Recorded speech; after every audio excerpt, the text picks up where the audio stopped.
प्रेरणादायी व शुभ जीवन जगण्यासाठी माझे चॅनल सरळ जीवनधारा सबस्क्राईब करा। आज मी आपणास भारतीय पहिल्या बस चालक यांची माहिती आपणापुढे सादर करीत आहे। तर तामिळनाडूची राजधानी चेन्नई बस चालक ह्या कन्याकुमारीला यांचा जन्म झालेला आहे। त्यांचे नाव होतं वसंत कुमारी। वसंत कुमारीचा जन्म कन्याकुमारीला 17 एप्रिल 1959 रोजी झाला आणि लहान वयातच त्यांची आई मरून गेली। मग वडिलांनी काय केलं, दुसरं लग्न केलं आणि हिचं काय झालं, पहिलं हिचंही छोट्यापणी लग्न, पूर्वीच्या काळी छोटे छोटे असताना लग्न होऊन जायचं। मग हिचंही लग्न एका बांधकाम मजुराशी दुसरं लग्न झालं आणि त्यातल्या त्यात त्याला 4 मुली होत्या आणि हिलाही 2 मुलं झाले। तर तो बांधकाम मजूर आणि हे मग ही सुद्धा अशा गरिबीच्या परिस्थितीला तोंड देत राहिली। वडिलांनी दुसरं लग्न करून घेतलं। तर अशा प्रकारे पहिल्या 4 मुली असल्यावर 2 मुली त्यांचे पती मजूर बांधकामाचा। मग वसंत कुमारी काही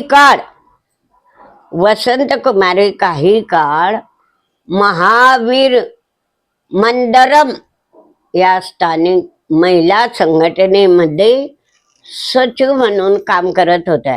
एकट्या मजुराचं काम, मजुरी हाल होत होते म्हणून त्यांनी महावीर मंदरम या स्थानिक महिला संघटनेत सचिवचं काम केलं। मग असं राजीरोशी मुलांचा सांभाळ होऊ लागला आणि वसंत कुमारी आर्थिक अडचणींना त्यांना पुष्कळ असा सामना द्यावा लागला, गरीब परिस्थितीशी झुंजावं लागलं। मग काय झालं की जेव्हा तामिळनाडू राज्य परिवहन महामंडळाने बस चालक घेण्याची घोषणा दिली आणि मग तिनं काय केलं, तिला बस चालवायचा अनुभव होता।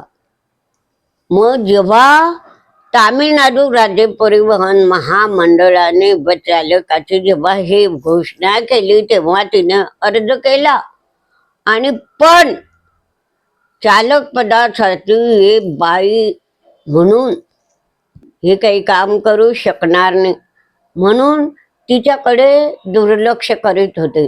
तिला कोणत्याही परीक्षेसाठी बोलत नव्हते अधिकारी, की ही बाई आहे, ही काय बस चालवणार आहे।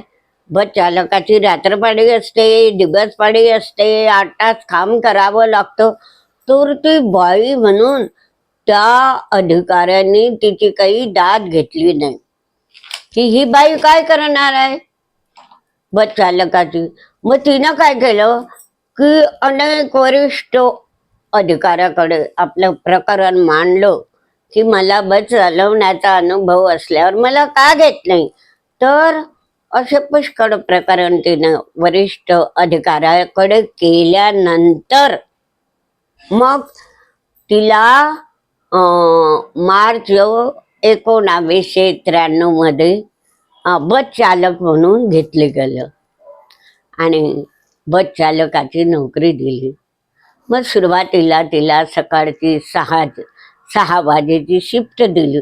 आता ड्रायव्हरला 8 तास गाडी चालवावी लागते। तिने सुद्धा त्या 8 तास गाडी चालवायला छान टक्कर दिली आणि ते हे जे होतं ना, सुरुवातीला 6 वाजेची शिफ्ट होती आणि नंतर शिफ्टमध्ये कधी कधी नागरकोविल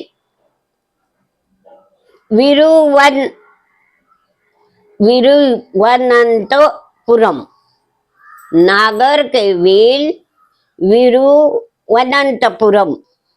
सारख्या मोठमोठ्या मार्गावरही ती गाडी चालवू लागली. इतकं तिच्यामध्ये धैर्य आलं. आणि तिची शिफ्ट रात्री 10 वाजता संपायची, तरी त्या प्रसंगाला सुद्धा तिने तोंड दिलं. आणि या मार्गावर गाड्या चालवून समाधानाने तिने काम केलं, धैर्याने काम केलं, वचनबद्ध काम केलं. तर आणि मग वसंत कुमारी एप्रिल 2017 निवृत्त झाल्या. आता त्या 66 वर्षाच्या आहेत. आणि महिलांसाठी विशेष ड्रायव्हिंग स्कूल करण्याची त्यांची योजना आहे की आपण महिलांसाठी विशेष विशेष ड्रायव्हिंग स्कूल काढायचं. आणि मग काय पुरस्कार, आता अशी योजना आहे त्यांची. मग त्या कॉलेज कॉम्प्लेक्स मध्ये सुद्धा म्हणते मी ड्रायव्हरचं काम करेल. ते जे ड्रायव्हिंग स्कूल काढणार त्या कॉलेज कॉम्प्लेक्स मध्ये सुद्धा म्हणे मी ड्रायव्हरचं काम करेल.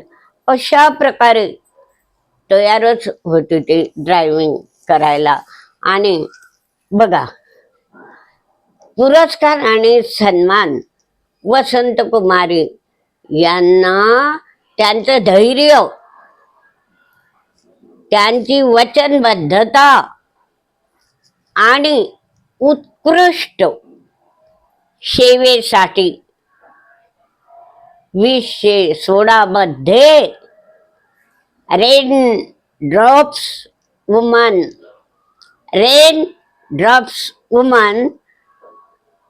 अचीव्हर अवॉर्डने सन्मानित केले. 2016 मध्ये.